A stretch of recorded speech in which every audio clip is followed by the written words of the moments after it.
right, what's going on, everybody? We're live, Slasher Stream, episode 1. I'm Chris C, the Slasher Dude, joined by my cohort there to my right, Darren Burrows.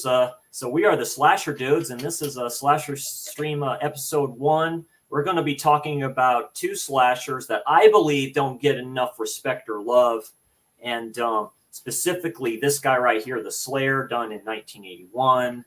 And the House on Sorority Row, done in 1982. So very cool, very cool. And these are top tier slashers for me. Very good. And how are you doing there, Mr. Burrows?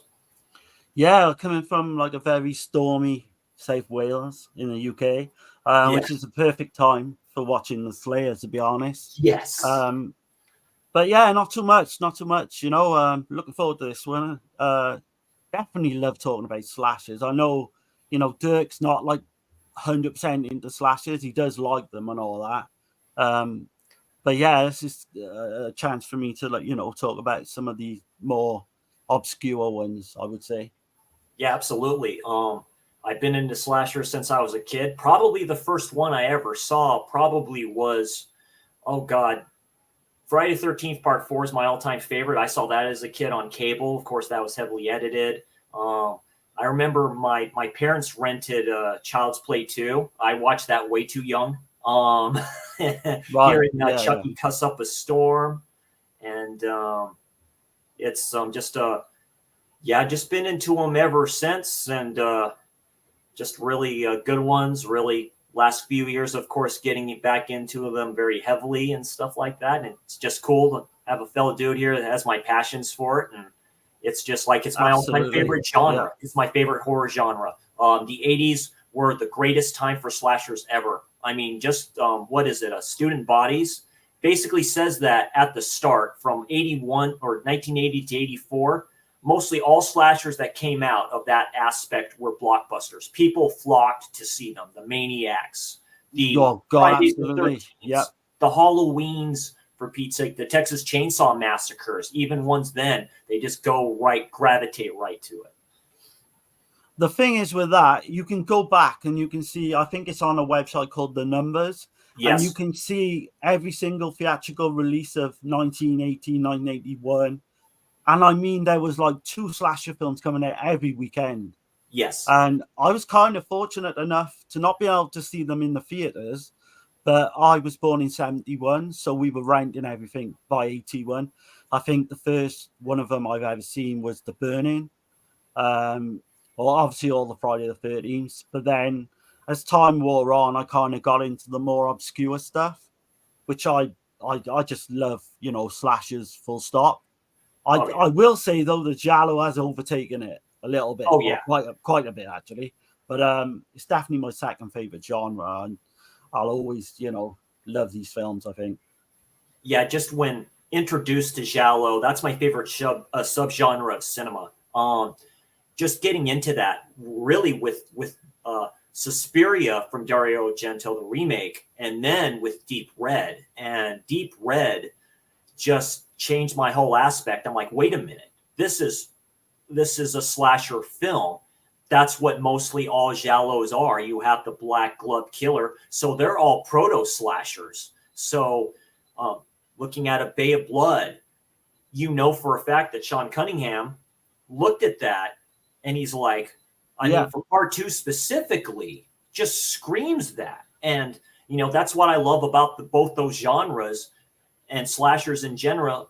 Just give me a group of young teenagers, give me a killer where you don't see him, you don't know who it is, who done it, and you got me hooked from start to finish. I totally agree. You know, all you need really is a bunch of kids. You need a good look of the killer, because I like it, you know, a decent mask or whatever it may be. And I mean, these films are fantastic in every way. Excellent. So we got some people in chat. We got 7 in here already. So here we go. And of course, number 1, Holland Oates. How you doing? Hey, Holland. Thank you very much. Texas. Hey, how's it going there, Russ? Always awesome to see you in here, and great stream with you and Sean last night. Great stuff. And Brad too. Thanks for joining. I appreciate that. Hey, Tex. Hey, Corey, what's going on? Yeah, no problem, man. Thank you for stopping by. I know you're a busy man as well, as we all are, and stuff like that too. So, What's up, Corey, man? Yeah, great channel. Check him out as well. Check out Texas's channel. And here we go. What's up, Kal-El? Yeah, I got the Superman hoodie, as I always wear for you. And yeah, I got Friday 13th underneath here. So yeah, basically ready to start this up. And Trini, what is going on, my friend? Thanks for stopping by. Hey, really Trini. Appreciate that. Yeah, Trini, very cool dude and stuff like that. You want to know about Screen Factory? He has the inside scoop on that stuff too. He has a great collection of stuff. So definitely. First off, I'm going to show what I just got in from Amazon. I thought I was going to get this yesterday. It was delayed, but it showed up today. And this is the reissue steelbook of Event Horizon. Yes. So this, as soon as I heard that they're re-releasing this steelbook, I'm all set for that. So this is top tier horror for me. This terrified me. It came out in '97. Real quick thing for that. My best friend got it on VHS. Both watched it. I had a major headache that day. It don't matter. I still have a hard time watching this film. It still scares the shit out of me. Directed by Paul W.S. Anderson.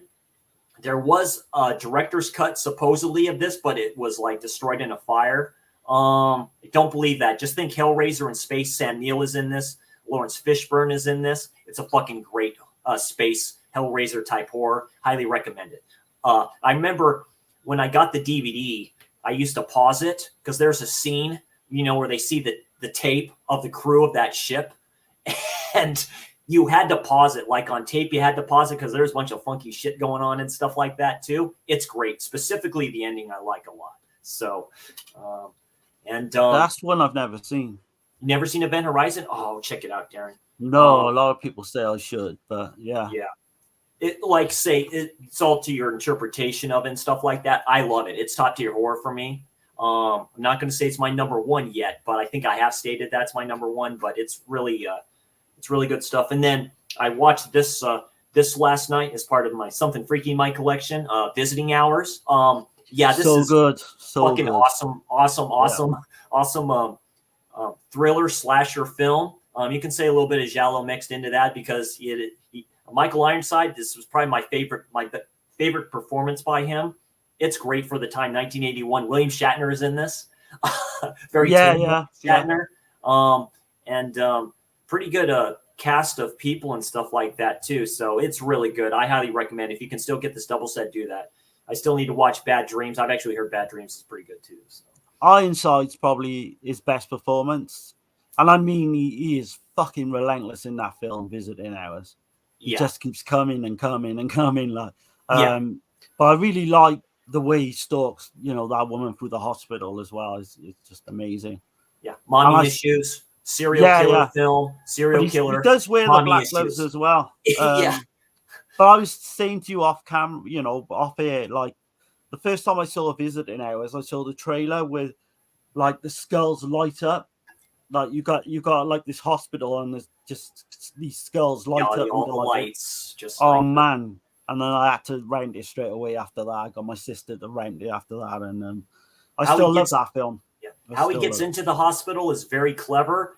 The last time how he gets into the hospital is very clever, specifically when they raid kind of where he's living at. And you kind of see something that's similar to the poster art that you kind of see here. Yeah, I love it. It's one of the more realistic, I'd say, slashers as well, because you could see that shit happening. Certainly back in those days. Nothing seems too far-fetched in that film either. Yeah. And what's going on, Gizmo? Thanks for dropping in, saying hey, hi. Gizmo. That. How you doing, my friend? Doing great stuff on his channel as well and stuff like that too. Y'all have a big stream coming, don't you? Or you were, or did you? Was it the Neri stream? I think you maybe have already talked about her, but I'm not sure. No, we got that to come. Yeah, I think the next one, if Gizmo's available, is going to be the Forgotten Jolly 6. Hopefully, if we can. Yeah, I got that in. I still need to watch those too. So, I think the Neri one will come. Yeah. Yeah, absolutely. So we'll just go ahead and get started here to talk about this film, 1981's The Slayer, done in 1981, directed by J.S. Cardone, produced by William R. Ewing, I believe, starring Sarah Kendall, Frederick J. Flynn, Carol Cotton Brook, and Alan McRae. I recognize Alan McRae. I've seen him in other stuff too. I remember hearing about this film from CHH, Christian Hannah Horror. He mentioned that Blu-rays that you should own, and he mentioned the Slayer, and he said the Slayer is really good. This predates Friday the 13th. Oh, not Friday the 13th. Excuse me, Nightmare on Elm Street. The cover for this Arrow kind of gives it away a little bit of what the entity is in this film. Here's the original. I think I got it on mine. The original. Yeah. It's the shadow. Shadow. Yeah, the shadow. This one here. This kind of says it better. So go ahead there, Darren. What's your thoughts about this awesome slasher? Right. So this is one that's going back to it. I've always liked this film anyway, because I think with the atmosphere, the kind of they're all deserted on this island. I know we'll come into the plot and all that in a bit. And just that stormy atmosphere I've always loved. I think rather than it being a complete, because it is kind of a body count slasher, but I mean, it's not like a Friday the 13th or, it's something different. And like when you said about Nightmare on Elm Street, I'm sure maybe Wes Craven may have seen this and given him an idea for that. Anything's possible. Yeah. But in terms of a film, I basically remember watching this, getting it on like an old Vipco VHS, and it was really shitty quality. Yeah. But that kind of added to it in a way, back in the day when you used to watch these things. Being a video nasty as well. Yeah, I didn't know that. That's trippy radar. that it is. Yeah. Yeah. It was quite infamous film actually at one time. And I didn't think this Arrow release would ever come about, because it was talked about for years about putting this, onto Blue or a decent DVD version. This is a very good release by Arrow. Arrow killed it with this. There's a shitload of special features on here. Highly suggest you pick this up if you can. Yeah, man, that's definitely the way to go if you want to get it. But I just like to say what this film has got in spades is like a creepy atmosphere. It's done in kind of light shadows and light and dark shadows and all that. And I love this film. I'm sure we're going to come into it and talk more about, the plot and all that. But I like I say, initial reaction going back to it is it did stand up well as well.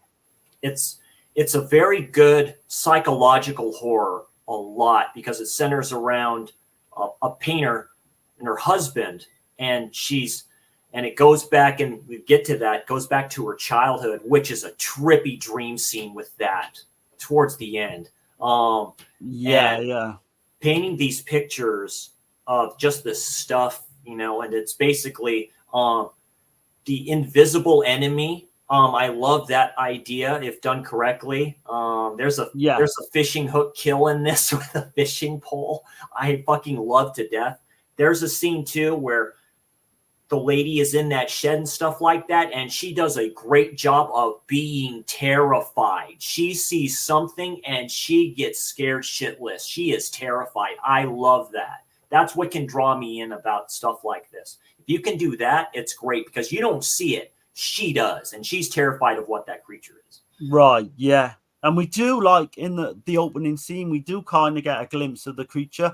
But I mean, we'll come on to the ending in a bit, but because I'm probably not going to give too much away, but we won't. I will say that ending is kind of hokey, but we'll talk about that when it comes. It is, but it kind of adds to the charm, though. Yeah, would you say? What's that? Does it? Would you say that the ending, when we do see the creature, it kind of adds to the charm of the film? Oh, it does. Completely adds to the charm. If you didn't know from what this tells you, and you just looked at the back, you wouldn't know what it is. But yeah, just the opening of the door and you see it. Right. Yeah. She's just like, it's like, it's like I say, psychological thriller. It's like, is it just her that, is it like, because and we'll get to that too, where she seems to be the only one. She seems to be the crazy one, and everybody else is sane. But Right, we know what's going on, basically. So. Yeah, and I'll say it when we come to the end as well. Maybe I think they showed a little bit too much in the end, because I think if they'd have just left it where we didn't even see the creature and all we did was see the reaction, I think that would have worked out better. But yeah, it is what it is. I mean, that's only a small kind of thing, really. But yeah. Gizmo just put something up in the comments. He did. He does mention 6-5 Towers till Versus drops their announcement. Man, yeah, he's. I wish you never told me. I'm not. It's going to be more money spent. Yeah, I'm not. I'm not. I recently did a pre-order for one of their things anyway with 2 others and stuff like that too. So waiting for that. So I'm pretty much good through everything else with that. Darren, I saw Man, Woman, and Beast. Man, that movie was mind trip. Must be the most weird and sexual extreme Italian film ever. I know what my friend was talking about now. Okay. Well, I got that on download because as soon as Gizmo told me that, I think it was like a month or so ago, that I downloaded it straight away. So I'm keeping that for like a rainy day as well. Yeah, rainy when I'm day, in the mood for that kind of thing. Yeah. Right. That's what I mean for a lot of these. You have to get in a certain mood for this. So it's basically these people right here. So the 2 couples basically go on this trip to this beach house, you can say. The film first starts out as a dream that this leading lady right here is having, Miss Sarah Kendall is having. And you see the hand, I think, right, Darren? Going, you sleeping, right? And I mean, I think that was just perfect for the opening to like set it all up, because we find out she's like this abstract visual artist as well, and she's very, we're not sure, she's getting these dreams. Right. I think it's her husband. He says, well, look, I've planned with your brother that we're going to take you away from the city. Oh, that's right, her brother. That's right. Yes. For like a week, and then, kind of recover from all these recurring nightmares, which we realize later on in the film. She's been having them since she was very young. Since she was a kid. It's almost like a boogeyman, right? Or, really like that. Yeah, He explains that to her, too. You find out a little bit later when he's like, you can't get over this and stuff like that, too. You got to get over it, man. That was a long time ago. You were a child then and all this other stuff. But I love the fact as well, because early on we see like she's painted this picture with this strange building which comes into play, like when they reach the island. Yeah, and it's so kind of like, freaky, because we're thinking like she's been painting this before she's ever been on that island. The whole atmosphere, like when they come in, they obviously arrive on this plane. And you've got the crazy Ralph type character, the pilot of the plane. Yeah, the shady. Well, you have the fisherman there. Then you have the shady person that runs the cabin or something like that, or is the housekeeper of it. That dude's a trip. He's like, it's almost a giallo type of a thing. I hate kind of coming back to that, but it kind of is, where it's like staring back and forth like this dude. He's like a creepy type dude and stuff like that. He goes, yeah, just don't wreck the place, blah, blah, blah, and all this other stuff, and just goes on his merry way. Exactly, yeah. And you've got the pilot, the pilot of the plane.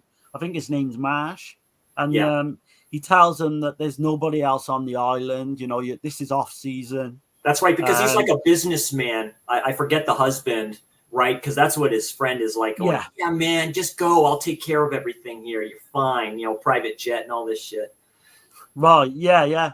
So when they get on the island, they actually see this house. From the outside, it looks like the dilapidated building. Yes. But once they get inside, it does look quite nice. You've got the old roaring log fire and all that. Right. I forget who's the one that's complaining about it the most, but they're saying it looks like shit and all this other stuff. And they go in there and like going, oh yeah, this place looks great. I mean, perfect for like a week away. Yeah. Exactly.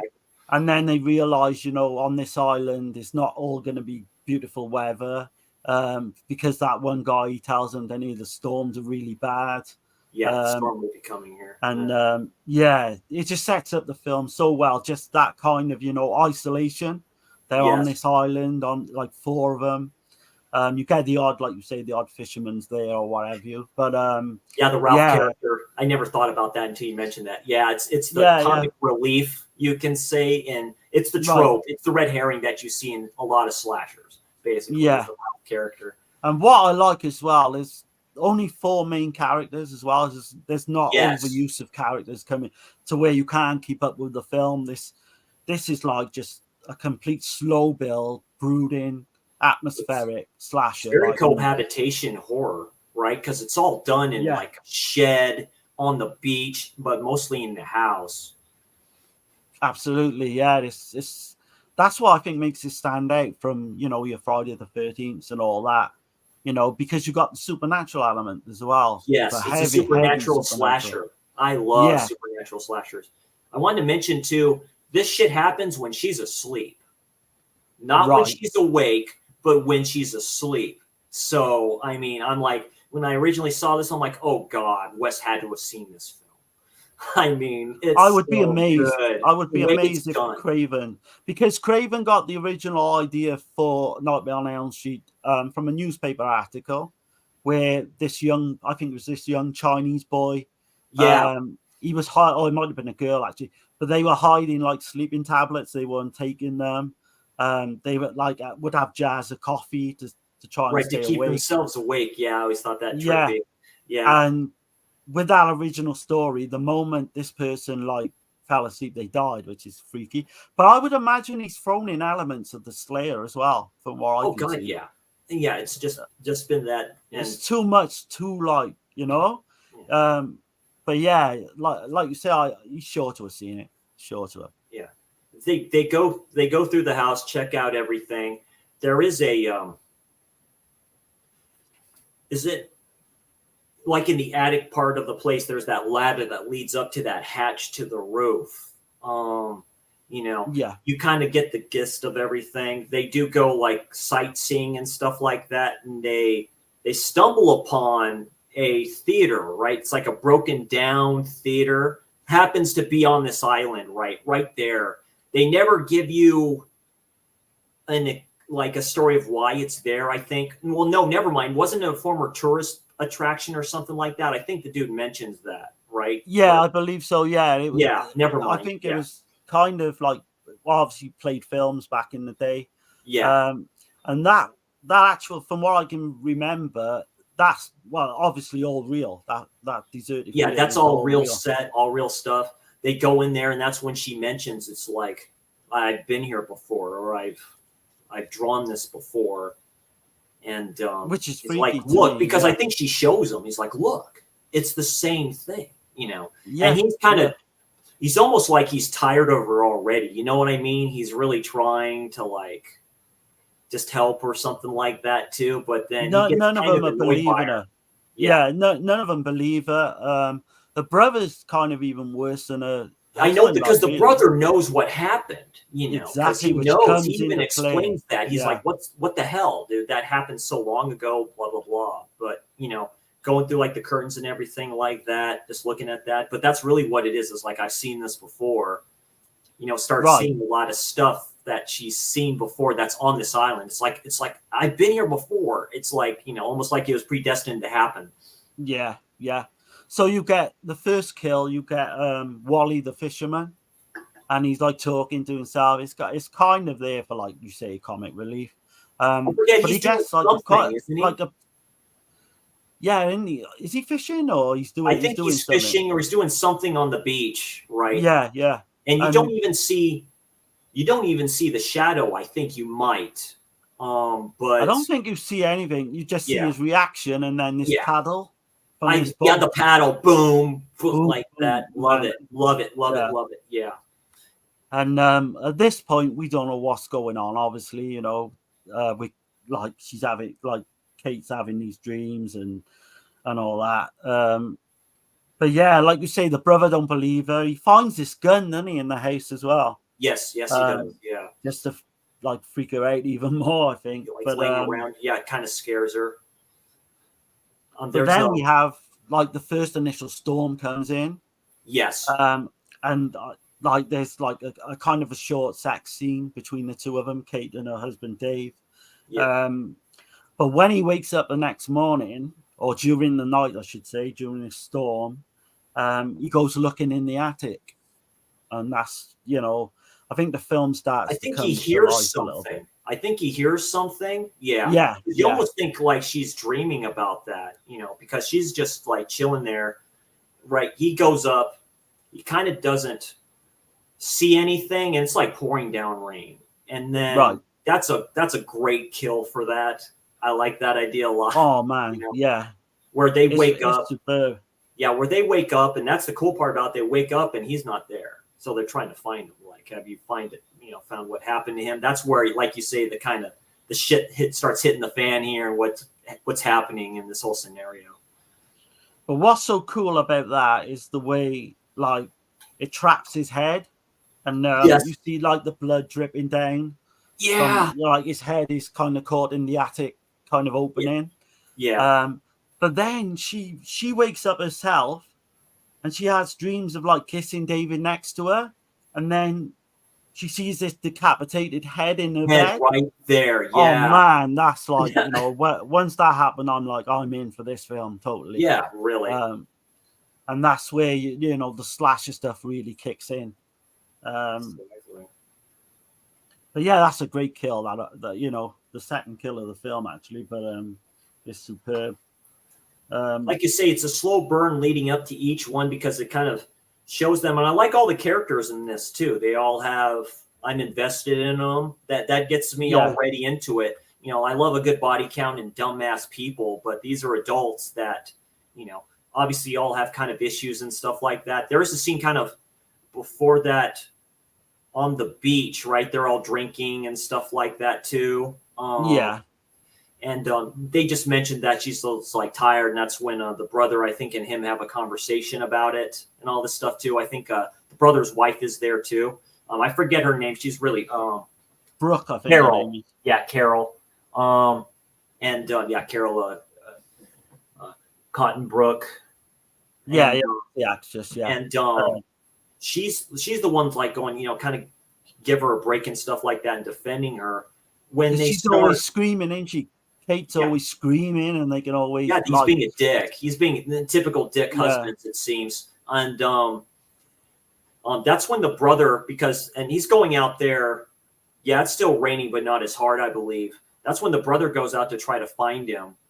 That's where he goes to the dock, I believe. Yeah, he goes to the dock, which is a trippy scene because the fishing pole is there, I think, of the missing, you know, Ralph character fisherman. I don't think they find him. Yeah, they find him later. That's a great scene for that. They do find him later. Yeah, because like the next day after, you know, she has this dream, he's gone missing. Kate decides to go, you know, and like check out this abandoned theater. Same thing, and she happens to be asleep. Asleep. I think, do they give her sleeping pills to sleep? They try to later on. Yeah, they try to later on. To like sedate her. Yeah, that's the cool thing about this, because every time this shit happens, she's asleep. But in going in this theater, and she's like looking around everywhere. Yes. She stumbles upon these like rats, and then she sees her like husband's decapitated body just hanging. Right. I mean, again, we don't know, is she dreaming? Is this real at this point? You know, it's real. But that's another great scene. Like I say, the scene with him, it is a trip because you see the pole from the water, and you see. I've never seen a kill like that before. I think that's the only time that's been used. Gets him, what is it, on the throat or somewhere like that, and just drags him. Actually, no, like in the lake, just drags him into the water, and it's a slow burn drag. He's trying to like all this stuff. Gone. I love that shit, dude. I mean, it's so one of the standouts of the film, for sure. Definitely love that.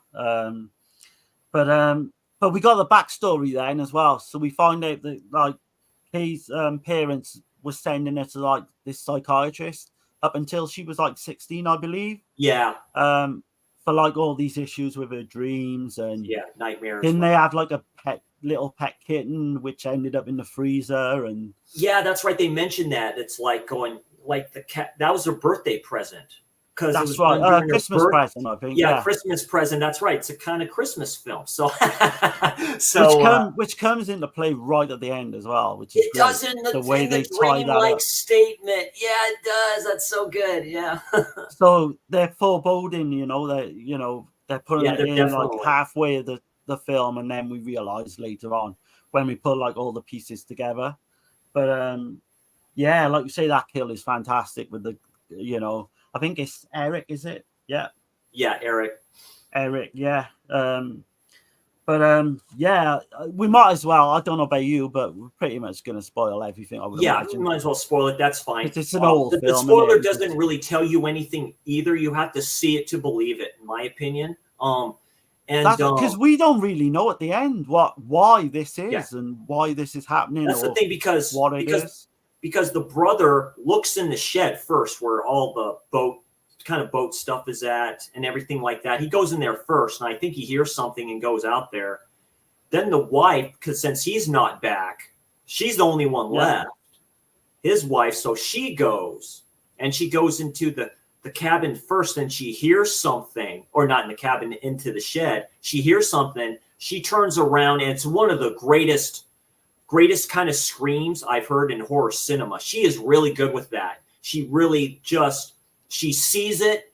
You don't see it, but she sees it, and she's just like terrified. She's terrified. She's screaming. She's trying to get out and all this other stuff too. That's a great kill in that as well. It's so good.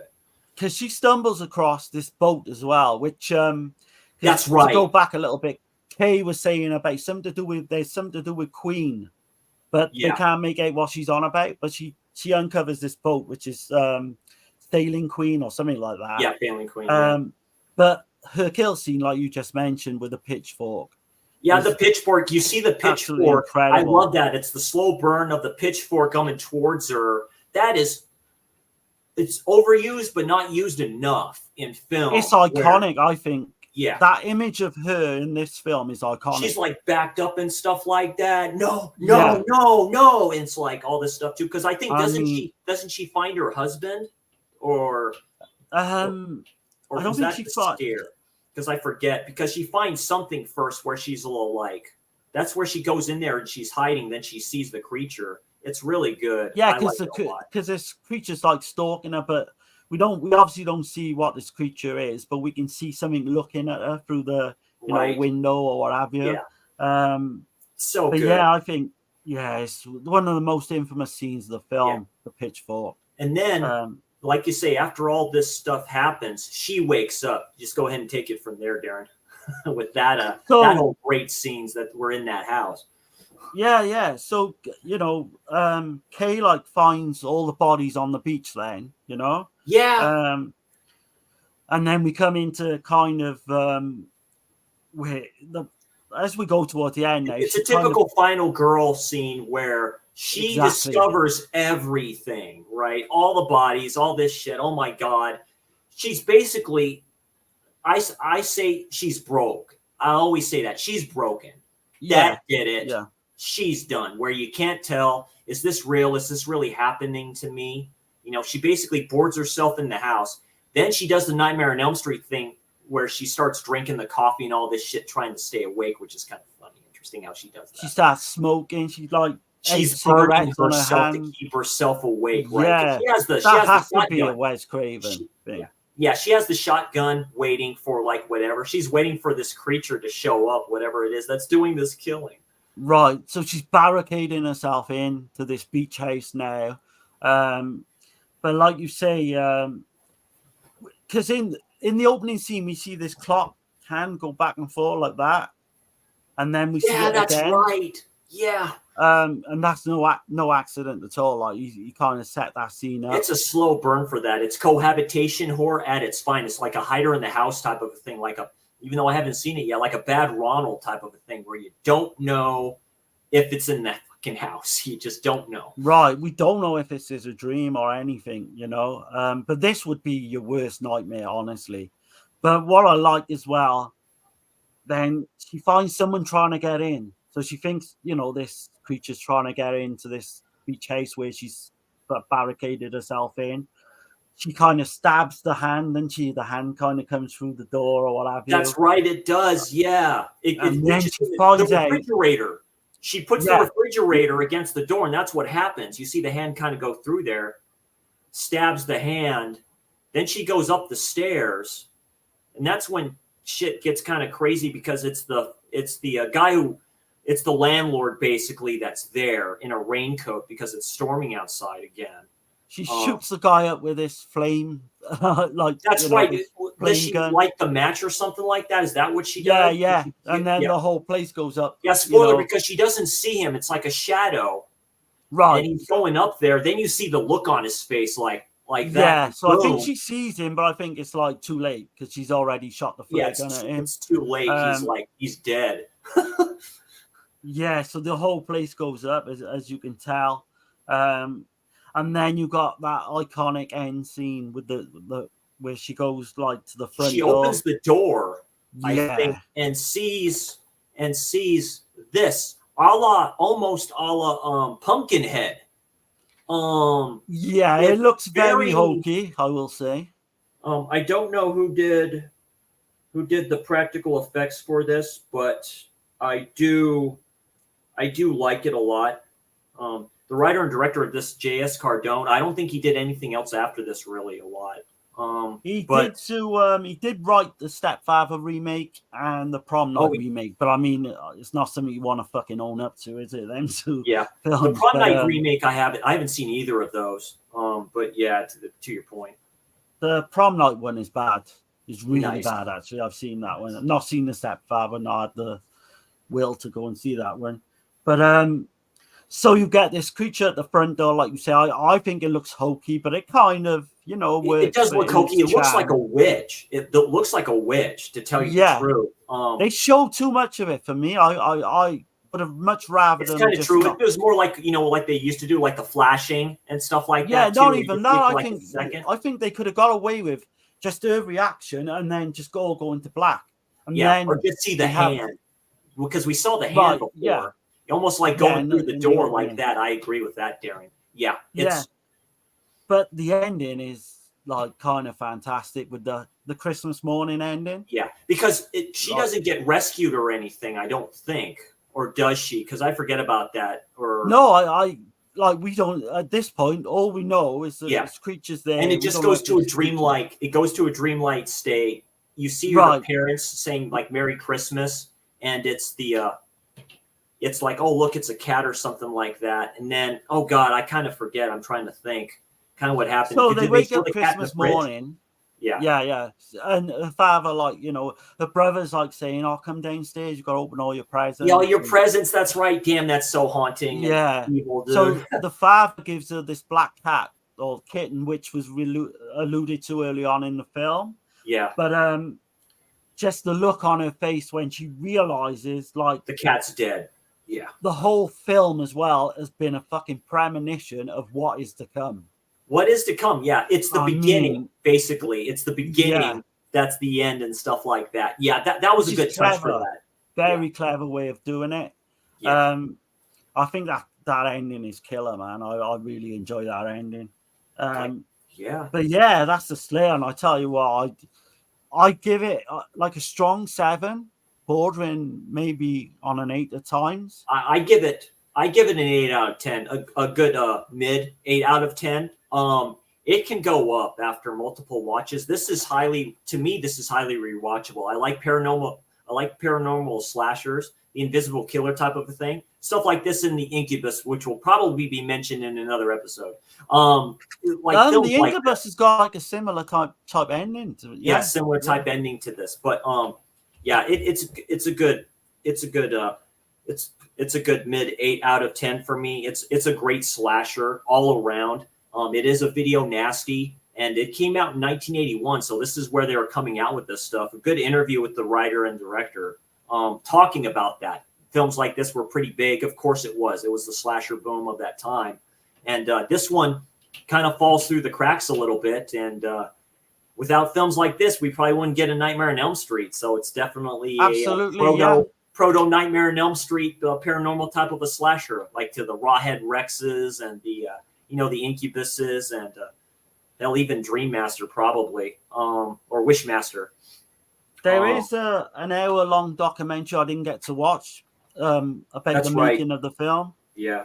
Which I believe Michael Felcher, he's always like quite well known with Dead Pit. He's done all the special features. I think he says about going back to the island. Yeah, return to Tybee. Yeah, the locations of Tybee Island, that's it. Yeah. On Tybee Island, Georgia. Okay. The Tybee Post Theater experience. Oh, that's very cool. Yeah, so like I say, it is Arrow. Great special features, and I'm happy that Arrow does a great job just kind of releasing these classics for slasher fans and dudes and freaks like myself and as you, Darren. So it's a very, very good release. I highly recommend it. Wait for a sale, pick it up. It's still readily available. Let's see, we got some more. Right. I've not seen it as well for years, so I was glad to revisit it. Very good. Hey, Guy, I hope you're doing better, my friend. Props to my man, Guy there, Caveman. I know he was in the hospital. I hope you're feeling better, my friend. He joined us in the stream last night, too, over on Sean's Kent channel, stuff like that. Jeff, what's going on, my friend? Thanks for dropping in, saying hi. Appreciate that. Caveman repping everyone's channel. And what's going on, Blissful? Thanks for dropping in, saying hi. Just talking about our favorite horror genre and slasher. So it's great, great stuff. So what's up, Blissful? Yeah, but like I say, Slayer's a great film. I was born in 1979. I couldn't imagine the lines in the theaters for this because this all came out around the same time as F-13 Part 2. Oh God, like I say, The Burning came out later and stuff like that. Madman, of course, that one falls through the cracks and stuff like that. But yeah, definitely recommend definitely recommend the Slayer. It's an awesome like film. What Creepy Onion says there is exactly the way I seen it first as well. Yeah. Hey, Creepy Onion, thanks for joining and saying hi. I appreciate that. It looks new to the channel here. In the 90s, I had the Vipco VHS and DVD bootlegs of the Slayer. I think it was cut. Yeah. I think it was this cut, is the release to get. Yeah, definitely. This is definitely uncut. Like I say, good tagline. Is it a nightmare or is it? It's kind of like a lost film for a long time before the Blu-ray come out. It is a video nasty to the point. Really fucking dark scenes that you couldn't see a lot. Because I didn't know it was a video nasty until Sean did that intro video on this live stream I did with him yesterday, where he played the Video Nasty song and he did all the clips of all 72, I think, of the Video Nasties, and I saw the Slayer. Okay, yeah. I saw some other ones that I've seen. I'm all like pointing them out. I've seen that. It's an infamous film on the Slayer in the UK for sure. Yeah, definitely. So that's the Slayer. 8 out of 10 for me, 7 out of 10 for Darren. But like I say, that can go up, and it's a great film, highly underappreciated, and I'm glad Arrow released it. And it's up there as a great slasher, so I highly recommend it. Slasher dude approved. Wait for like a nice stormy day and stick that on. Absolutely, definitely. It's very windy here in California. Only thing I'm missing is rain kind of going in that direction, and you basically got that. Man, I could share some rain with you from here because that's all it's done today. Just get better. Yeah, I completely agree with Creepy Onion there as well. That's what some horrors need: atmosphere and mood. Yeah, definitely mood. It's very good. It's very his name very creepy. It's very atmospheric. It's very paranormal, slasher wise, and it almost has the lead actress reminded me of the chick that's in When a Stranger Calls a little bit with that paranoia. Oh, like Carol Kane. Trapped and shit. Yeah. She got me of Carol Kane a little bit with the hair and shit. Yeah. Yeah. And she never did a lot. I think she'd only done a few films. Stranger Calls Back, which I still need to see. And she's done some other stuff, but yeah. I was on about the lead actress from the Slayer. She's basically, I think she'd only done a handful of films. Yeah, Sarah Kendall. Yeah, Sarah Kendall. She did the Karate Kid Part 2, which, Oh, that's right. She did. That's right. I remember that. But a lot of the cast, I know we didn't really mention, but they're quite all four of the main cast are fairly, unknown. Apart from the one guy, Alan McRae, like you said. Yeah. That's a good one from Creepy Onion. Yeah, she reminded me of When a Stranger Calls actress meets Roby from F-13 series. I totally Man, agree with that's yeah, that. I totally yeah, agree with that. Holy shit. Yeah, definitely. yeah. They've So all from got a similar look, haven't they? With the big yeah. hair, I love that look. Fortunately, That I forgot stuff. I didn't put no notes down for the next slasher we're going to talk about, but I know Darren has. I remember Yeah, yeah. doing a slasher Saturday on it, and this is top tier slasher for me. I did this pretty good. Didn't think that. Slayer came out in 81. This one came out in 1982. It's a Canadian slasher. The 1982's The House on Sorority Row. This is a great release from MBD Rewind. It is a little bit of a cuff there, but that kind of works for this film for what it is. Right. Done in 1982, directed by Mark Roseman, written and directed by Mark Roseman. So this is a good release here. I mean, you've got me jealous there straight away because I've got 2 DVDs of it, or 3 DVDs of this, but they're all boxed up, so I haven't got nothing to pull out. Yeah, But I Catherine need to. McHugh I and need Eileen to trade. Davidson. So yeah, that one right there. That's the original cover. Nice. So effing good. And this came with the poster, of course. Oh MBD shit! does a great job with their shit. Yeah, it came with this and it's like one of those magnet stickers thing you could put on the refrigerator. And So is that still available with a poster and everything? I think so. You may want to know? check. I got this off of Amazon, but it's part of their MBD Rewind collection. They released they released Cutting Class, and I got the Blu-ray that had the retro kind of looking slip on that. I had to get that. And, you know, it's the typical stuff that they put on like these VHS type looking ones. I always love that, like with this right here. But yeah, done in 1982, and just go ahead and start us off there, Darren. Give us a synopsis of this awesome damn slasher.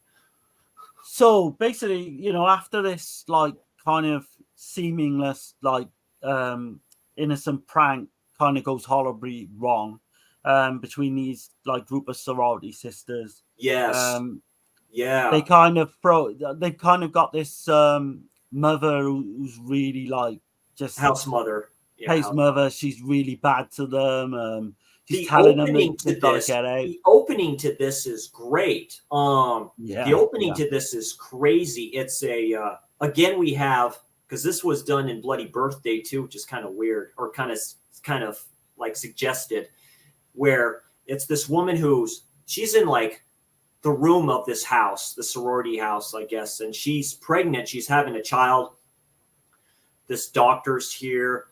The pregnancy happens, and they take the child away from her. So they take the child away from her. And I think they kind of imply that the child did not survive as well. Yeah, the child did not survive. Some freaky shit going on here. Some very insidious stuff here. That's what I like about this film. And then the film kind of starts. But yeah, the way the film starts, you know, you've got this group of graduates. They're all posing for like this photograph. You know, these girls. Katie kind of decides that they're all going to stay on in this sorority house to have this one big party. Yeah. I think it's like after graduate. June the 19th. Yeah. The Theta Pi. That's their name. Yeah. Theta Pi. Yeah. The house mother takes offense to this, and she basically just wants them out. Yeah. Just get the bleep out. Yeah. Yeah. Because there's something to do with the June 19th date. Like we're not sure of at the time, but you don't know what that date means. Yeah, right. And there is a film this does remind me of. I'll mention in a bit. I might as well mention it now, actually. But you've seen The Unseen, yeah, recently. I love The Unseen with Barbara Bach. It fucking reminds me of that. This film kind of reminds me of that. Yeah, that's right. Yeah, the whole conversation with that'll be mentioned in a future episode too. But yeah, the conversation with the dad. So you've got Mrs. Slater there in the house mother, right? She goes back to the doctor, and the doctor's telling her, you know, you might get this psychotic episode happen if you're, you know, living on the outside. We need you back in this mental hospital to keep you under observation. Right, it's the one main kind of dude that you find out more about later. I forget his name. Yeah, I've got it written down, Doctor, what have you. But so she decides, no, you know, I want to stay out, out of this hospital. She gets she got this tag as well saying, you know, if anything goes wrong, phone right, this number. Yeah, like that, yeah. That kind of comes into play as well. But yeah, so these girls, they all decided, they're going to get drunk, they're going to stay on and have this party. But the music in that one place is like Amityville Horror to me. It's It kind like, of I is. love the soundtrack to this. I Because like it's, all the ladies in this. I like all the oh people in this man, too. I like yeah, all the characters. There's a scene where the one chick and her boyfriend, right? He's teaching her how to shoot a gun and all this other yeah. stuff too. I mean, she is. Vicky, played by Eileen Davidson. I mean, she is just stunning. You get to Strong, see her sexy topless as ladies. All, well. all the ladies are strong and Oh sexy man, in this for the most part. It's very good. most of Yeah. them are really nice. You do get a little bit of nudity from a Yeah. couple. You get a couple of topless I'll shots, say but that real quick. We do have another slashing of a waterbed scene too. That couple are doing it on the waterbed. That's getting all hot and heavy. right, That's when the den mother comes into den mother. Yeah, she comes home and she opens the door and she sees that and stuff like that. And they see it. Oh shit! Get out of the way, like that, and just gets them all soaking wet. do you know the first thing I thought of in watching that is Pieces. Straight away Pieces, comes to my right? I mind. know, right? The waterbed and the And she goes fucking off on her. You bitch, and all this other stuff. I'm going to she's get like, you. I'm going to get you for that, I think man. she says, "I'm gonna fucking kill you. Or I'm I'm gonna going to kill fucking you," kill and you. Yeah, I'm going to kill you. Yeah. yeah, so that kind of sets it all up then, because the gun comes into play then as well. Right, As she's because been she practicing can't. with her Yeah, because boyfriend. she can't. She stops them from graduating. She says this ain't or this isn't going to happen and stuff. They have a conversation all by this pool, which it's kind of a dirty pool, you can say, and stuff like that too, from where this is all at. But it's a pool nonetheless, and they start talking about like what we're going to do and stuff like that too. And the main actress in here, she's the one that says this isn't a good idea. She's the more sensible one to say don't do what we're thinking about doing. Yeah, that's Kate McNeil. She plays Yeah, Kate. Funny enough, she plays Katie as the yeah, character. But yeah, the way, because they all have a discussion about what prank to pull on this house mother. yeah. So they're all sat around, and they end up pouring a like walking cane, I think it is, in the middle of this dirty pool. So they Right. kind of draw her out of the Because house. they're setting up everything for the graduation party, I think, too, in the Yeah, place. They set it all yeah, up, and she's not having it. You don't get why she's such a bitch here. You figure that out later, like big time. You find out about that later. right, yeah. So the big prank as well now, Vicky pulls out this gun, and she tells her to get in the pool to, go and get her Yeah, cane. get in the pool and get it. Yeah. Oh, that's right. Because doesn't she? No, she doesn't. I thought maybe she pushed one of the girls in the pool initially too. The house mother. No, what happens? What happens is she gets in the pool, but then she pretends, because the gun's apparently got full of blanks. Yeah, but then she pretends to shoot one of her friends in the leg, in the foot, I think it is. Yeah. And I'm watching it at this point. And I'm even thinking this is real, like it's like holy shit, yeah, because you yeah like that.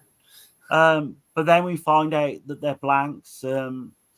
But in kind of, when it all gets revealed that they're blanks and she's okay, there must have been a live round in there somewhere, and like the house mother ends up getting shot and killed. Yeah, in the pool. Yeah.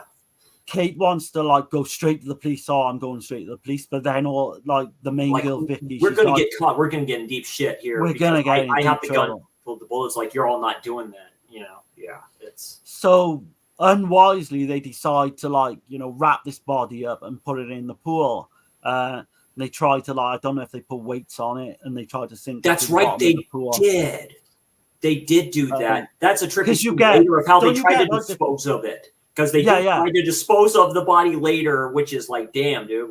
Which is like just all the suspense as well. Because doesn't someone like a van pull up at the house or something? Yes. And like the one girl's got a one of the sorority chicks has a van that has like a radio and all this shit in it. Right. Yeah. Too. It's one of those cool vans back in the day that had all that stuff in it. So so basically, then they're trying to cover up this murder now. They're into it, right? Real deep, literally real deep. They decide to have a party. Like they decide to have this big party, almost like a Halloween party. It's kind of weird the way everything is, but Yeah, you got the shitty house band as well, like pop band. Yeah, the There pop at band this that's party. there. That's right. You Yeah. got all these like guys who look about 40 years of age, like trying to pretend they're like, you know, like sorority kids or what have you. Yeah. But that's when things do really start to get interesting because you got this guy outside. I think like the killer is actually taking Mrs. Slater out the pool. Yes. This guy outside, he's got nothing to do with the killing or any of that. Right. He Just ends up getting skewered by the cane. yeah, the Mrs. cane. Cane uses. Yeah, the cane gets skewered by Mrs. that. Slater He just uses. happens to be out there. I think he's drunk or something like that. Something's going on, and then Yeah, right. part That of the party. But yeah, and then you've got creative shit. Yeah. that's where the slasher stuff comes in, man. Yeah, that's where the shit hits the fan, as I always call it. That's when the body count starts going. But then you got the party goers attempting to go in the pool. But what I love about this scene is the bigger dude. One of the girls, the bigger dude, like jumps in the pool. It's like, go in there, go in the pool, and because I think they see the bag in there, or they don't. I don't see, and this is a great transfer. They don't see it. Yeah, but because I think it's kind of greened over because there's lights in the pool. There's lights in the pool. I think. Yeah, but at this point they haven't put the lights on. No, they haven't. What happens is they say so they're panicking now about these pool lights.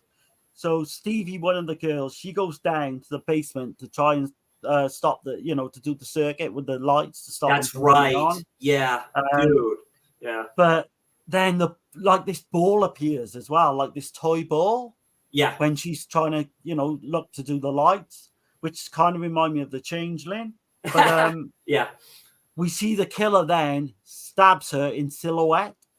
Yes. And it is such a fucking great scene. Yes. Like it's an amazing scene. And then obviously you've got all the tension then is with the lights coming on in the pool. The girls are thinking, shit, they're going to see the body. But the body has completely disappeared now. So they're all panicking now. Is she still alive? Is it? Because they have to dispose of it while all this is going on. That's why they kind of do this. We have to do something where everybody's kind of here. There's a young man that's introduced to the main final girl in this and stuff like that too, as like a blind date type of a thing. Like nothing's kind of happening. You think. Yeah, he just gets discarded where she's trying to be kind of nice, but it's like all this shit's going through her head because she knows what's going on. That's kind of funny, interesting scene with everybody like that. It's like, oh, hi, I'm so-and-so. Then she just drags him into it. Yeah, he seems like a really nice guy, doesn't he? Yeah, the nice dude, right? He's like, I'm trying here. I really am, But so you've got that scene there where they realize this body's not there. So they all take around the house to try and look for that. Like, where's Mrs. Slater? Is she still alive? Yeah, because they do find something. Yeah. But one of the girls then she decides to go up and look in the loft in the attic, and then you've got that amazing camera shot where something falls onto her. We realize afterwards it's Mrs. Slater's body comes from the attic. And you see this girl looking up like that, and it's an amazing shot, through the attic hatch. The attic hatch. Yeah, all the stuff that's up there too, because you see a lot of baby toys and a lot of children's toys. That's right, which is creepy as hell up there. Perfect place for that. Box. Yeah, the music box. Perfect place for that because it's literally like a whole playroom for the child, for a child specifically made. Absolutely. Yeah. And that kind of makes it creepy in a way, doesn't it? Oh, it makes it hella creepy, like Funhouse a little bit. Yeah. But what would you say about the look of so you got this music box, and is it like a clown or a jester? Would you say? It's a jester. I think it's a jester. It's it reminds me of Slaughter High, man. I tell you. The look of the killer in Slaughter High. Yeah. But that creepy tune as well that plays. Yeah, the playing. I like the whole music box aspect of a lot of that stuff when they do that. There's something about the old school music boxes. It's like because they'll start to wear down where they and the crank wears off and you're like, then there's silence. It was done Right. really well. There's like a light carousel type of a thing, I think. Train Yeah, set, yeah, stuff like yeah. that. You know, stuff that you would give a child to play with back then. You know? Right. So yeah, so we're like, because I mean, if you really seriously try to piece together what's going on, I think you could figure it out by now. But I don't think I'd be like, when I first watched this, must have been really young. I don't think I figured it out at all. But Me, when I first, I figured it would be. We'll get to that. Would be that who the killer would be, and then you know, like I say, this stuff takes some twists and turns because they do find the body, they put it in the van, and then two of them go right, and then the yeah, others they stay. go to take it to this old Right. cemetery. They want to bury it Yeah. in this old They get cemetery. pulled over by a police officer. That's really trippy scene. Where I think he asks, like, what, because there's a curfew, I believe, right, or something like that. He's like, what are you doing out here? It's like going, oh, we're just going to come back or something like that. Kind of explain that better there, Darren. what happens. So this police officer pulls up and they've got this body. I think, is it like a bin or? Yeah, it's like a bin. Yeah. Yeah. So he kind of stops them. He's all inquisitive. He's, but just when he's going to come over to like have a look what's in there, he gets called up on his police radio, so he's got to go. So the girls kind of get right. off. He's like, oh, I gotta go. You're like going, shit. Yeah. So they're kind of like, oh, because I think the body's officer. kind of like the bag is kind of hanging out or something like that, or it's not. Yeah. You know, because he's about ready, I think, to look into the van or the trunk or whatever. Exactly. Yeah. So where this is like 1 o'clock in the morning as well, Yeah. Yeah, so you've got that, they decide to like take it to the cemetery. Right, they have a hole dug up already, or they start digging. I think it is. They start getting all they start digging like a little bit later on in the film. But I did want to say as well with the attic scene, you see this cage as well with this dead bird in it. That's right. Yeah, the dead bird. Yeah. That's and there's very no creepy. way like it's not mummified or nothing, so that bird's been dead recently, which is even more like terrifying, really. Yeah, it's really But what we've got then after the girls, they kind of get away with it in that aspect. Jeannie, one of the girls, then she gets attacked by the killer with the cane. She kind of loses her necklace. The killer, I should say, loses a necklace. Oh, that's right. But she stalked through the house, this girl, Jeannie, into like this toilet where she's like sat on this toilet. That's right. Yeah. And then she gets killed while she's on the toilet. And I mean, that's another great scene. Reminds me of Maniac a little bit, Yeah. Because it's kind of ambiguous and stuff like that. She's just like, okay, I have to take a whatever, and just goes in there, and then that's it. It's because we do see an iconic shot of her head in the toilet bowl. In the toilet. Isn't that trippy? Yeah, curtains. Curtains, right. Yeah, Leslie Donaldson and curtains, but I'm sure there's been another one as well. That's right. When she the final girl discovers that, looks in happens to be in there. Oh, that's so fucking good. Yeah. Oh god, yeah. So basically then we find out the backstory, Dr. Beck it was. That was the name I was looking for. Yeah, that shady motherfucker. Yeah. Katie finds that necklace, doesn't she? So Katie rings a number, basically. He's like a Dr. Loomis type character. He's a very shady yeah, he's character. Very shady version of a Dr. Loomis because you figure out more about. Yeah, because you don't know if it's good. An entity that's doing this too. Like it's something not human. You don't know if this doctor's a good guy or a bad guy or what, because this actor really plays it well. But we find out then that Mrs. Slater was part of this experiment. They did this experiment basically, where something to do with they done this experimental drug on her. Yeah, she couldn't conceive to have a child. Yeah, so they did it. They told her all the risks involved, and they said, "Look, this is a risky kind of thing to do. It could, the baby could end up being psychotic. Could die. That's right. Yes, it could affect her as well. Yeah, but that's all set up for you now because they tell you all that. Does he mention the name of the child? Eric. Yeah. Eric, that's right. Yeah, Eric. Yeah. Yeah. And like obviously his birthday's on June the 16th, like we mentioned. But June the 16th, that's right. God. Yeah.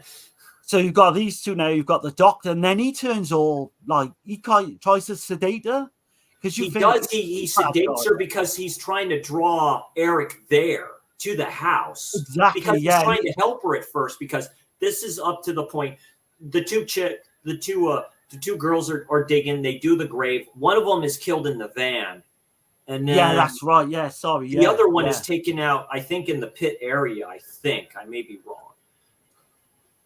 So, but yeah, like you say, so you've got these two characters now that everyone's basically killed now up to this point, apart from the doctor, Katie, the shady fucking doctor, and then Katie. Yeah. So he ties her up to a chair and he gives her sedatives, right? So it's a dreamlike state. Yeah. Because I think it's to do with the fact that he says something like he doesn't want to be exposed because that experiment was like really dodgy back in the day. Really dodgy. He's trying to lure him there. Which is kind of, I don't know. I was thinking the unseen at the end. Real quick, I was almost thinking, do you think the doctor was his father? I mean, because it's possible. It's never said. It is never said. I always like that aspect because they never did explain that. You know what I mean? It could be, yeah. But yeah, just trapping. You know, he's going to great lengths and stuff like that. First, he's like trying to help her and stuff like that too, and he's like going, "Yeah, basically, you're the bait. You know, you're the bait to bring him here because I know he's here." Cover his own ass, basically, because he doesn't almost want to get in trouble. He probably. So it is like a dreamlike state because she's tripping out. She's seeing stuff that she don't think, because doesn't she see somebody like go through like the mini patio? Yeah, she got all these visions, like, as well, because when he drugs her, she got all these visions of the dead girls, and she sees Mrs. Slater again, all in like flashback mode. Yeah, flashback mode. Yeah. That's right. Aren't they telling her stuff too? The dead ladies. Yeah, they're all creepily coming back and they're saying like all these things so to cool. her. And, like, don't go in the house. Yeah, don't go in the house. Yeah, you know, when you've got the, you know, he imagined all those, you know, dead bodies coming to him and saying stuff to him. But you've got, you know, I do tell a lie. There is one more character that's still alive, and that's Peter, the kind of would-be boyfriend, the nice guy. Oh, that's right. No, he is. He's wondering what's going on. Yeah, he's like. But he accidentally gets shot with a sedative, doesn't he? Because at first we think, has he shot him dead? Like the doctor shot him dead? Yeah, he gets him with a sedative. Because he's in his car. He's in his car. A la Halloween, too, a little bit. He's in the car. Yeah, there's a lot of films. A lot of scenes in this film that you can take from other films. A lot of red herrings here. Yeah, shitload of them. Love it. Yeah. But so Eric, then we find out, is like this character, you know, is not dead. The boy from the initial. He's not dead from the experiment the experiment for some damn reason. It's like so good. Yeah, they don't exactly explain everything. No, they don't. That's what I like about it. It's up to your own interpretation. Like Dirk's just said there, it's ambiguous, and it really is like all that kind of, you know, what happens with we're probably Creepy Onion kind of says it right too. Or I'm not gonna do that. But yeah, Eric and Gunther Funhouse were probably buds. Yeah, Gunther. Yeah, probably buds. Yeah, again, another good comparison. Hey, Mello, thanks for joining, saying hi. Mello, me, a very cool person. He has some good ideas of what he wants to do. Gunther either pre-ejaculated or had ED. It's ambiguous. Yeah, that's a great comparison. I've never really thought of that comparison before. Regardless, he was sexually frustrated. Very true. With that character, spoiler, you never see what he looks like.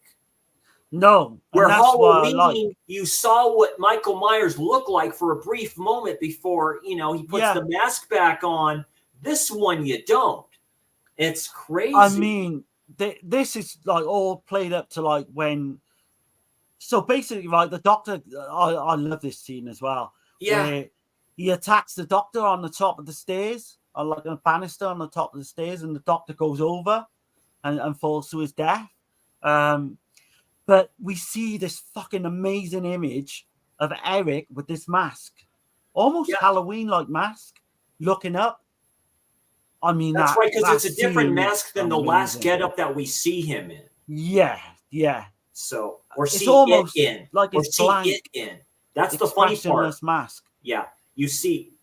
Yeah, go ahead there, Darren. Yeah, go ahead with the But scene. that scene is just creepy as hell. Isn't he on the stairs? Isn't he on top of the stairs or something like that? Yeah. where he He's sees him? he's looking over the body of the doctor. Right? Isn't And that he's trippy? Isn't where's that Kate trippy? is looking down at him. Yeah. He's looking up. Oh man, it's one of the best scenes. It's a la Halloween again. It's like these red herrings all over the place with this slasher. Yeah, just thinking about that, dude, mind blown kind of with the stuff. So, but there's even, I would say there's even a better scene to come, right? So we mentioned Katie. She has like Vicky's gun and she's trying to defend herself. She sees that genie's like severed head, which you mentioned in the toilet. But she kind of lures Eric now with this like music box. Right, leads him up there. She puts it on like the attic, doesn't she? Like she doesn't see him at first, so she's in the attic trying to find him, right? And so he goes past something that looks like a mannequin marionette. Where it's one of the best scenes you'll ever see. This one right here, and that's where it kind of starts there, Wise, where it's like just comes out of nowhere. Because I was almost thinking about that because I just put this in. Really, I never looked at the back of this, which is funny. I never did that, and I'm like, I thought maybe it'd be something in there in the attic, just standing still. That's a great trope that they use in slashers like all the time. Absolutely. So we got her face now. She's in the attic, and then off camera, you kind of got this like Jester's kind of get up, you know. Yeah, right. Just happens to be like a costume. Yeah, it just happens to be hanging there. Up. Yeah, for a grown ass person, but then not for a that child. Slight fucking time, then it lingers on her, but for that slight time in the background, we see this fucking costume move. And we realize that the killer's in this. Oh man, it's like holy shit! It's one of the best reveals, I think. He's a chameleon. It is incredible scene. Yeah, it really is. I think it's the best shot in the film, and there's some good ones as well in it. Like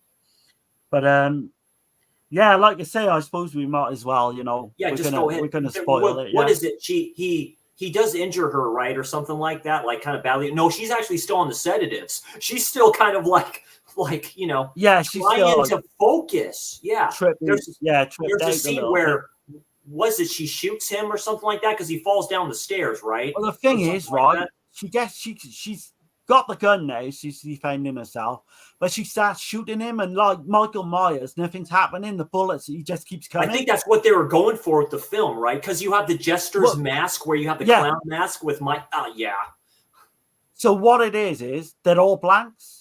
They're literally all blanks. Yeah, literally all blanks. Yeah. So the way she does kill him in the end, or does she, I should say, is she breaks open this doll, which has got like this spike on the end. Yeah. And she starts stabbing him with that. Right. It's great. I forgot about that. Thanks for kind of refreshing my memory there, Darren. But it just happens to be there.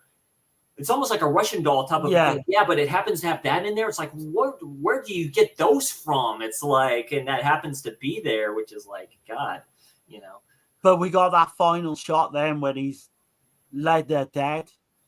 And then the final fucking shot is his eyes open and then it ends. Yeah. I mean, that's great. I know it's been done after that. That's what I mean. It's like it's so red herring to Halloween. Like you could almost do those films back to back, like as a double feature. It's kind of you can almost point out when you think about it stuff that was used.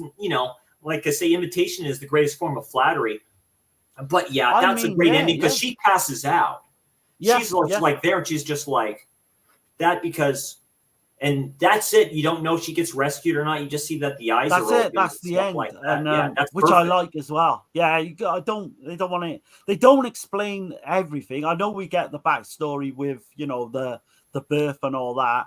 Yeah. But I mean, we don't get to see what he actually because he's supposed to be deformed as well. So we don't you just never know that. It just stays in the mask. Exactly. You hardly ever see him at all. I love that where you don't. Less is more. Like less is more. But and that ends what I think is again, I'm really glad. I've not seen this for a long time. So when you mentioned doing these two films, I was a little bit apprehensive, I gotta be honest, whether they would hold up again. But even though this is an awesome, sexy cover for this isn't the film whatsoever. This doesn't describe anything about this film, but it's still a great one. The original artwork is the best one. I mean, like I say, this was a great release by MVD Rewind. I highly suggest everybody kind of check it out, but it's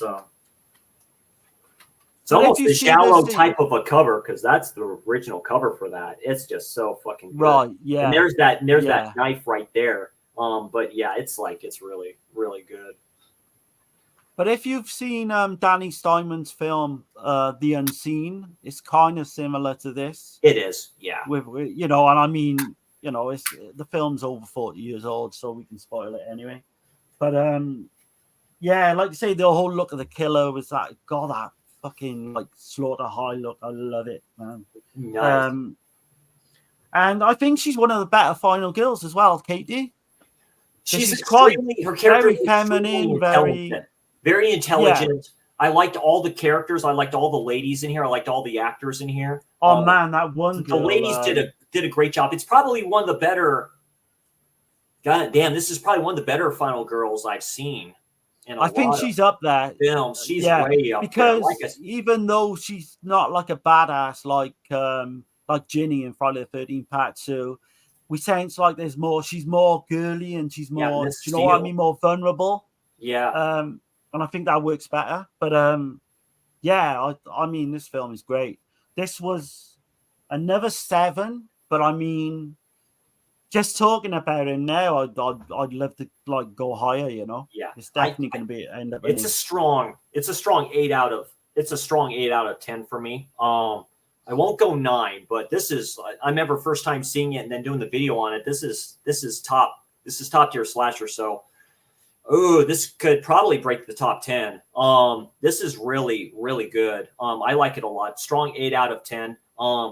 I don't know standalone as well, because we didn't get a sequel. I know we got that remake, but we never got a sequel to this. Yeah, again, which is surprising the way they ended. Shout out to the remake, is quite good. I like the remake a lot. I've not seen it. I do own it, but it's a little different. It's early 2000s, like we just the start of the 2000s and stuff like that. So it's kind of like a gem in that. 2008, 2009, something like that. But this Princess Leia's in it. Carrie Fisher. So that's right. Yeah. I know we read one of Dirk's comments, but I forgot to say hi. Hi, Dirk. Sorry about that, man. Yeah, what's going on, Dirk? Subjective Perspective Collective, or YouTuber of the Month for this month and stuff like that too. Go vote on his channel, and got some great nominees up there, and introduce the community and all this other stuff too. And yeah, go on. And man, backhand that like button. Absolutely, put the black gloves on, man. Put the mask on and start slaying the likes from the campers. Anyone not subscribed to my channel as well, go over Subjective. Yeah, do it. And subscribe, please.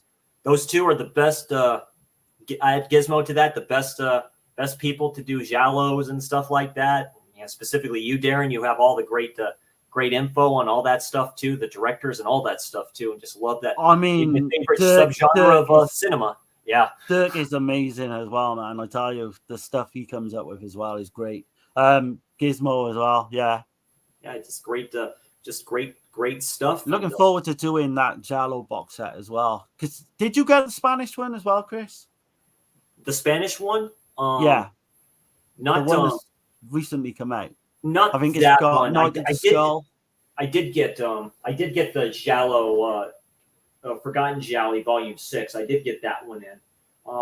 Have you opened that up? Yeah.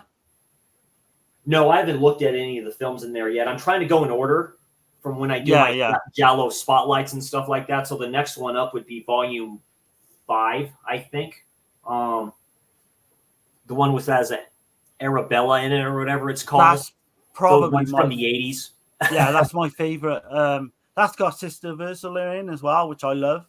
Gizmo loves Arabella. Mine and Dirk, that's one of their favorite films. Yeah, it's called the Spanish. I'm only joking when I say that. I know. Yeah, they hated Arabella. I know Brian from Brian Goes Blue picked that one up too, I believe.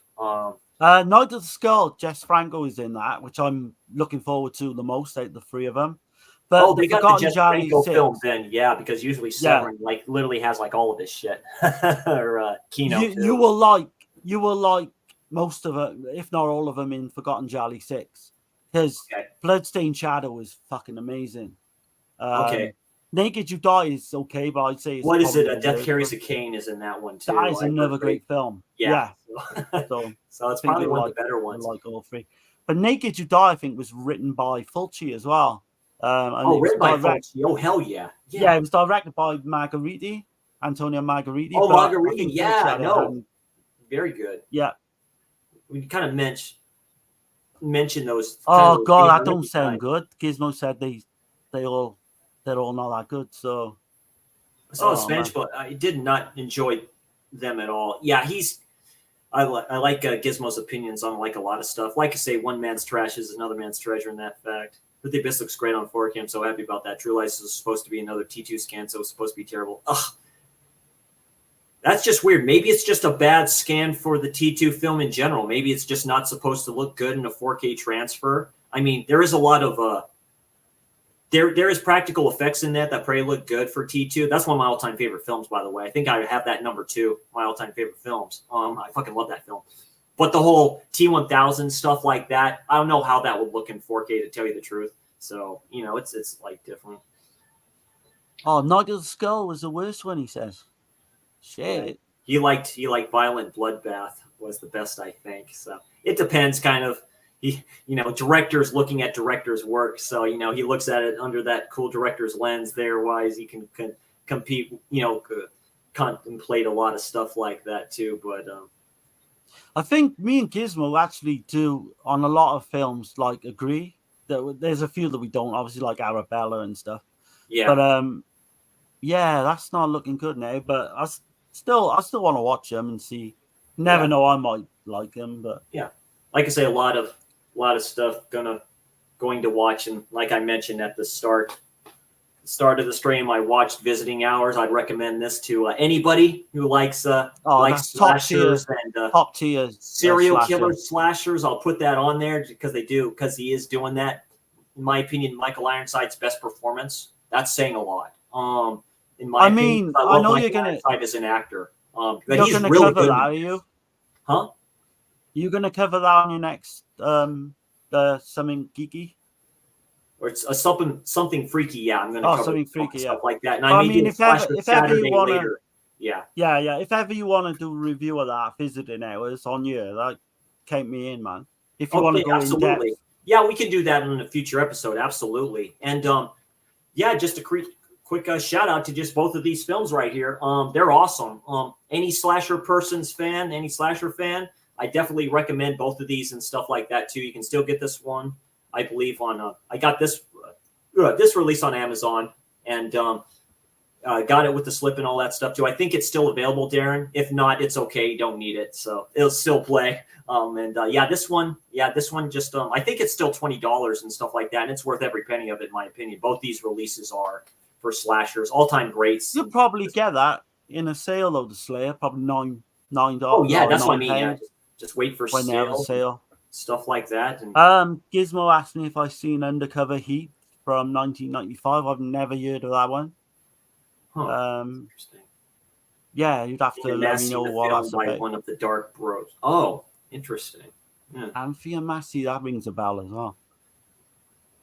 Yeah, very cool. I'd like to thank everybody for joining in the chat. We had a good turnout tonight. Of course, everybody turns in for slashers. Of course they do, and stuff like that, because you can turn your mind off sometimes and just have popcorn and then get scared the fuck out of you with these awesome films and stuff like that. And these are a good alternative as well to, like, you get a lot of, like, they love the Halloween films, they love the Friday the 13th, but I mean, these two are good alternatives.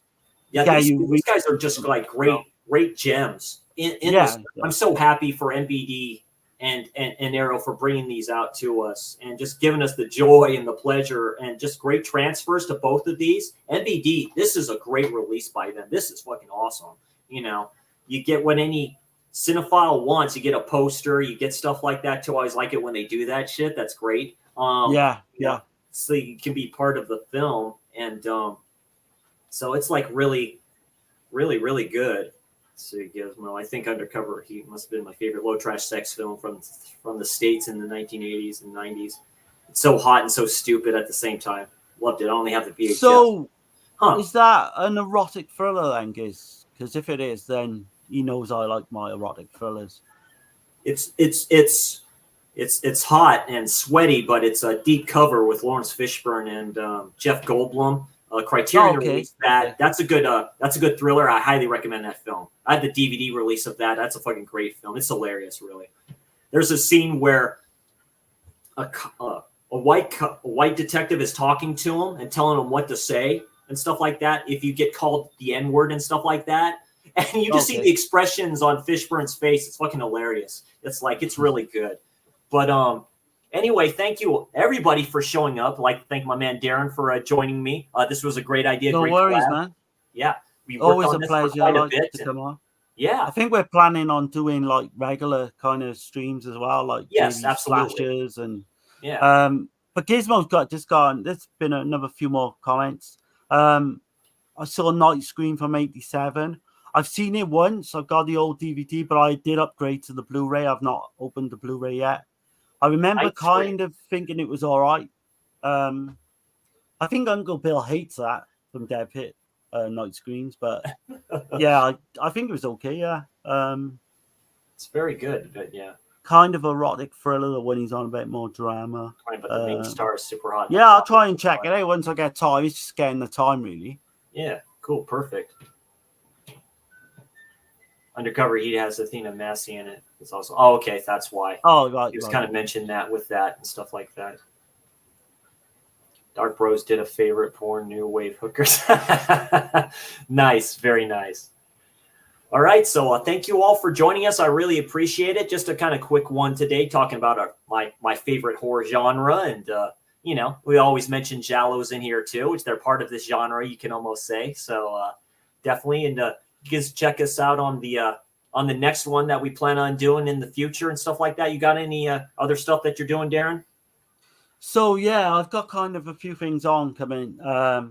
So Saturday I'm doing Hello, This is a Doom Show podcast with Richard from Doom Movie Farm.